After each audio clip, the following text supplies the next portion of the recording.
मेरा जन्म का नाम तो गंगा है। बाबा हमेशा हमको गंगे कहते थे और अव्यक्त नाम मेरा आत्मेंद्रा है।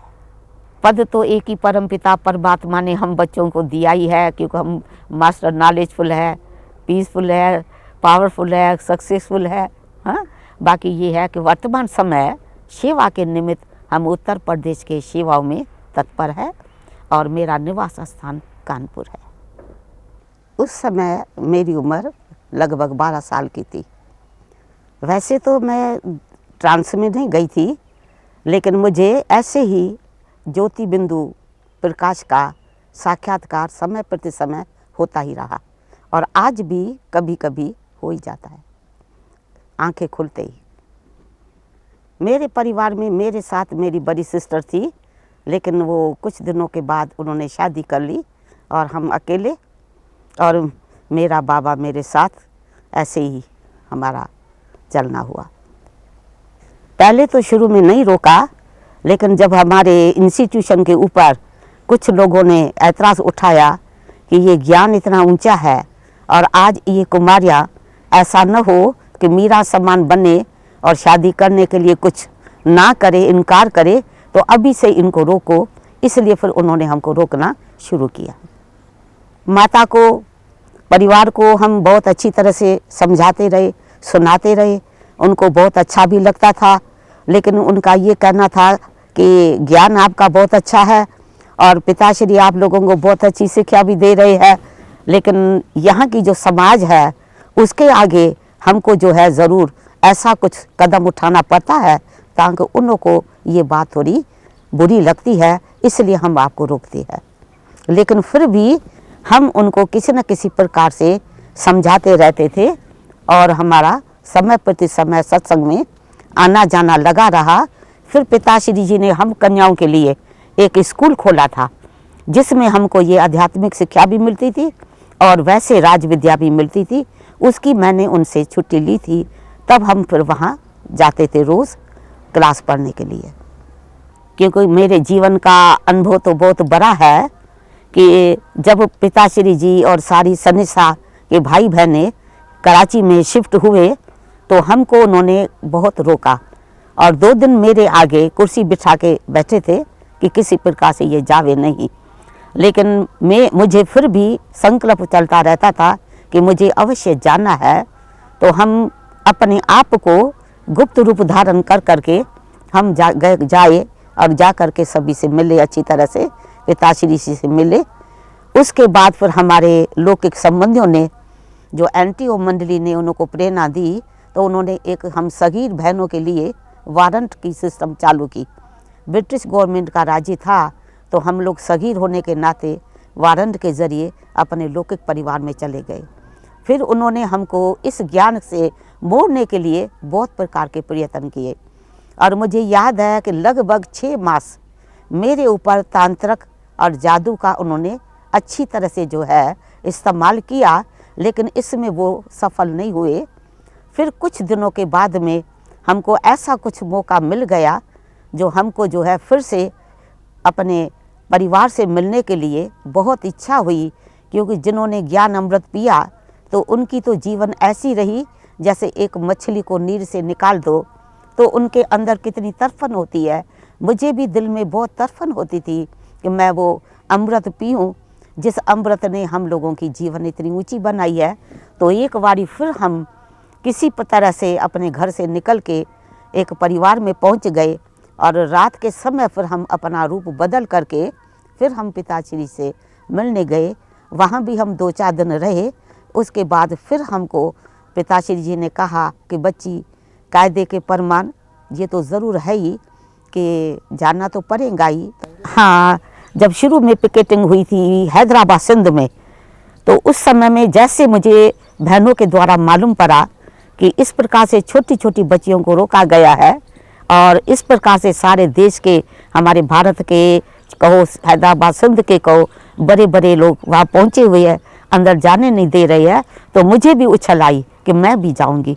तो मैं भी अपने घर से भाग करके गई और उसी पिकेटिंग में मैं गई। लोगों ने हमको देखा कि ये कहाँ से आ रही है, लेकिन हमने कहा कि नहीं, ये दरवाज़ा खुल के ही रहेगा, बंद कभी नहीं होगा। फिर तो उस समय में पुलिस आ गई, मिलिट्री ने भी अच्छा साथ दे दिया और उन्होंने उनको रवाना कर दिया कि जो कुछ बात होंगी बाद में समझेंगे, लेकिन छोटी बच्चियाँ जो इतने घंटों से भूख मर रही है, प्यासी है, उन्होंने जल भी नहीं पिया। उन्होंने कहा जब तक हम लोग अंदर नहीं जाएंगे तब तक कुछ नहीं सेवन करेंगे। तो उन्होंने उनको प्यार से अंदर भेज दिया।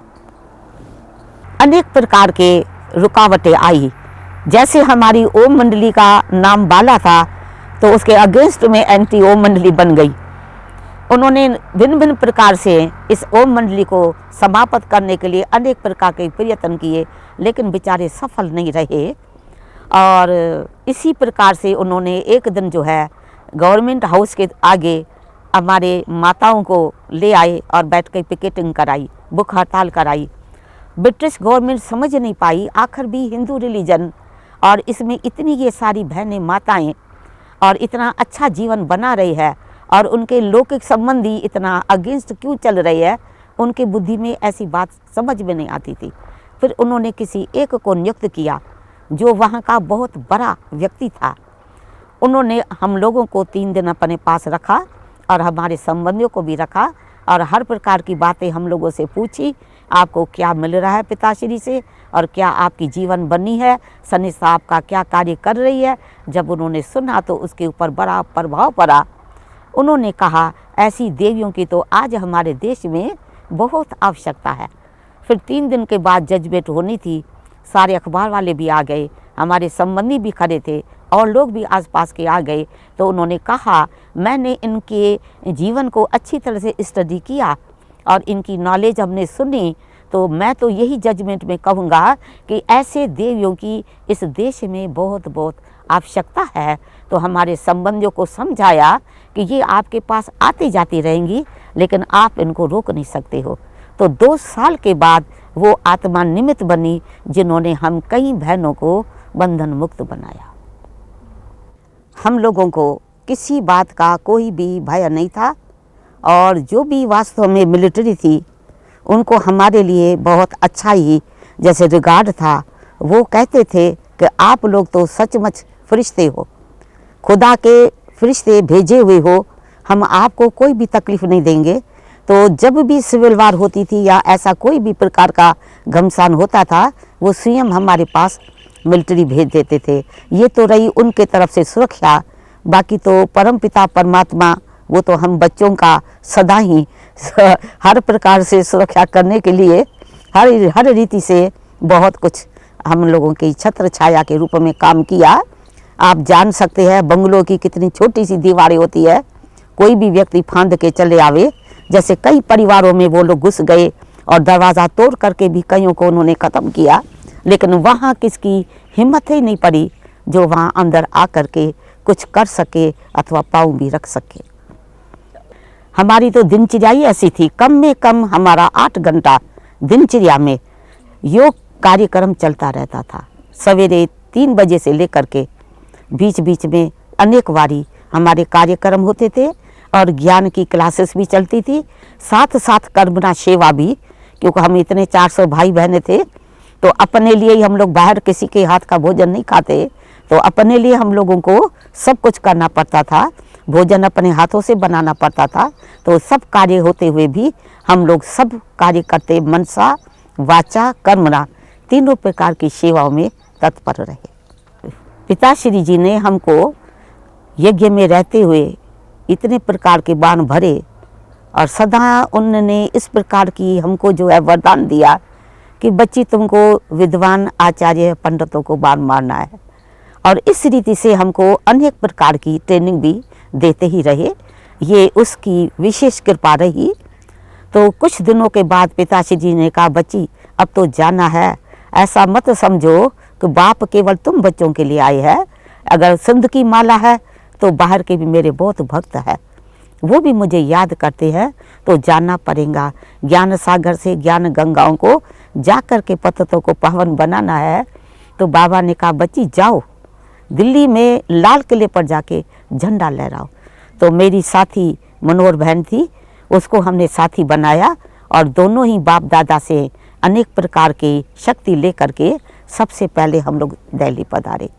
दिल्ली में रहने के बाद में कुछ समय के बाद में फिर ऋषिकेश में स्वामी शिवानंद जो डिवाइन लाइफ सोसाइटी के जो है वो मुखिया था, उन्होंने माउंट आबू में निमंत्रण भेजा।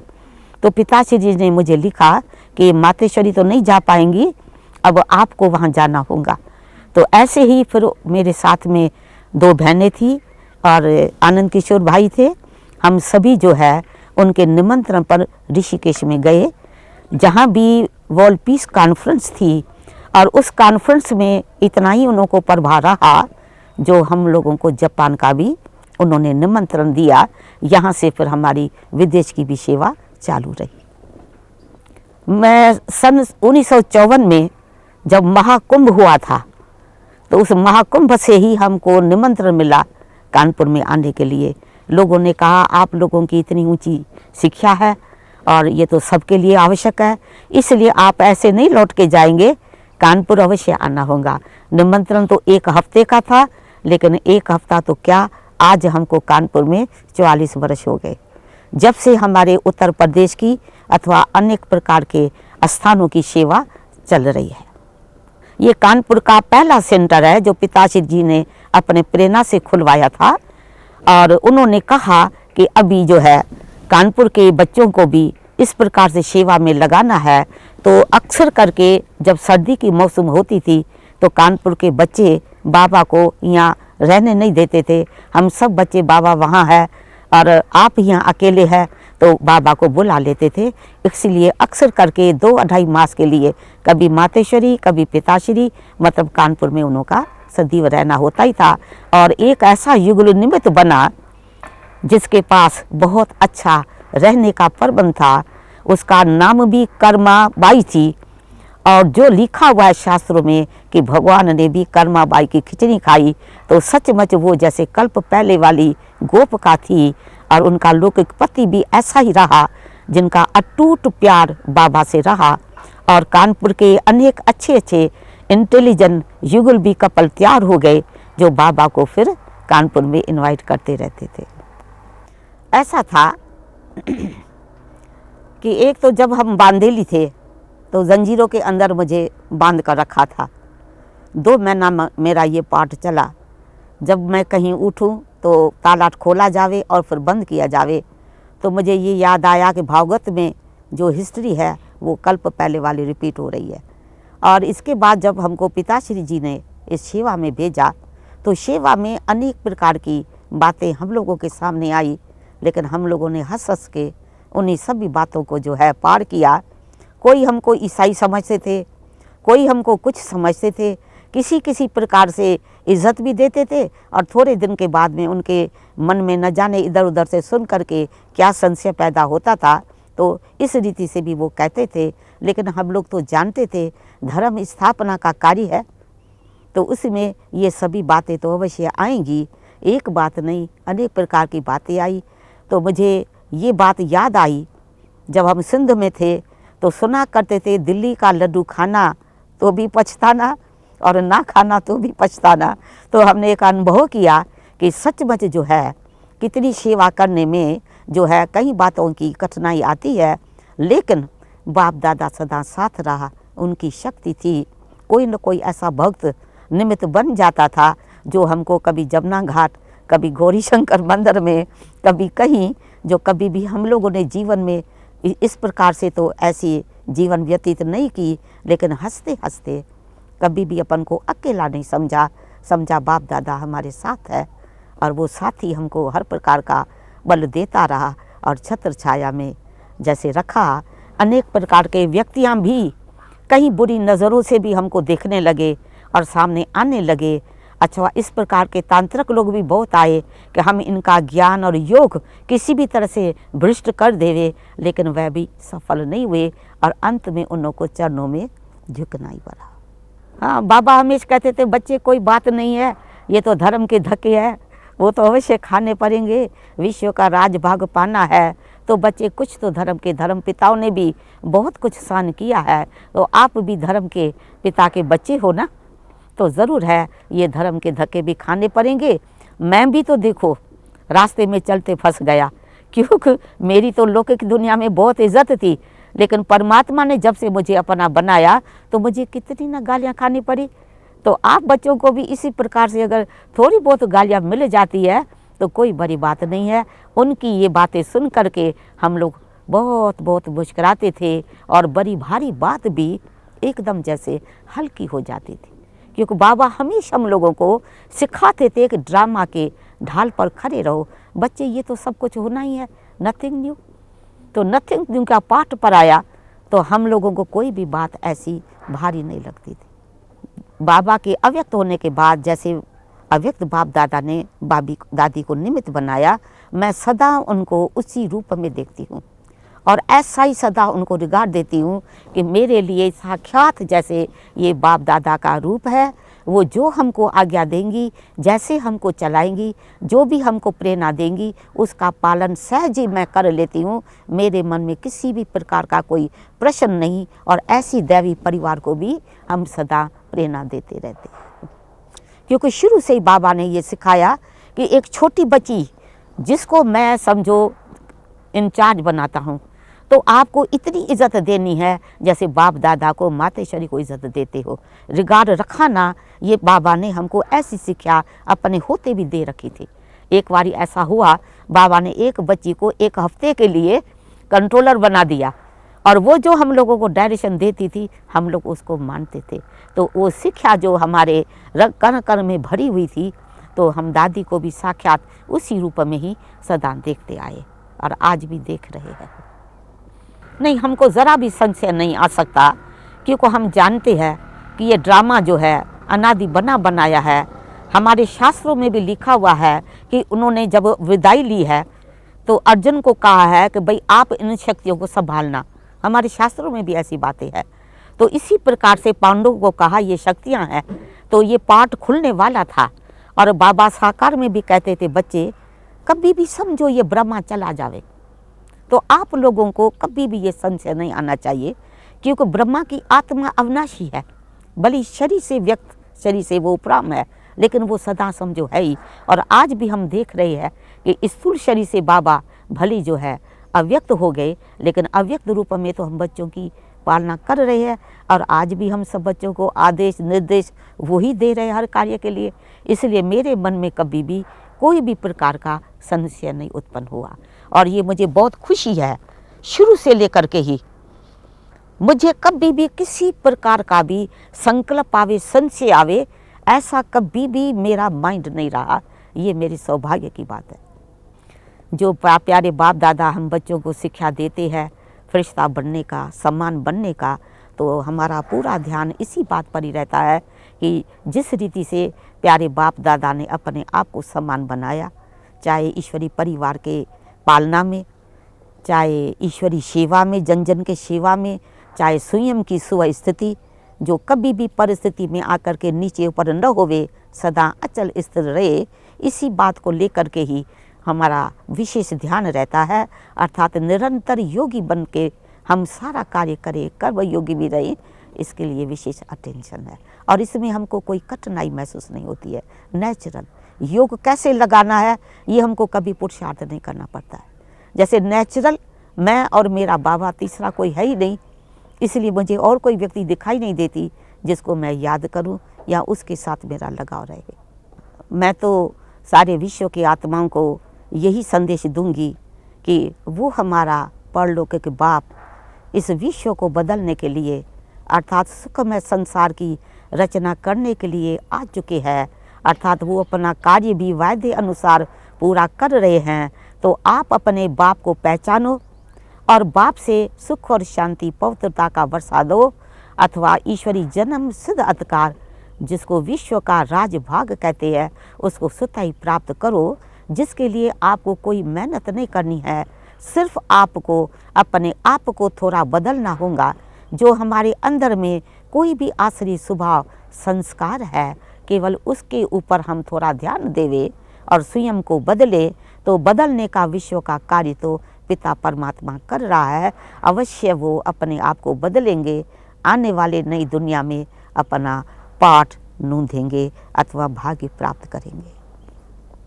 2 लाइन सुनाती हूँ। शिव बाबा की याद रहेंगी हर प्राणी के प्राणों में, प्रीत सदा आबाद रहेंगी बच्चों के मन में, शिव बाबा की याद। जिस आलम को सारी दुनिया कण कण में है ढूंढ रही, वो पिता परमात्मा हम बच्चों को ढूंढ रहे, शिव बाबा की याद रहेंगी हर प्राणी के प्राणों में, प्रीत सदा आबाद रहेंगी।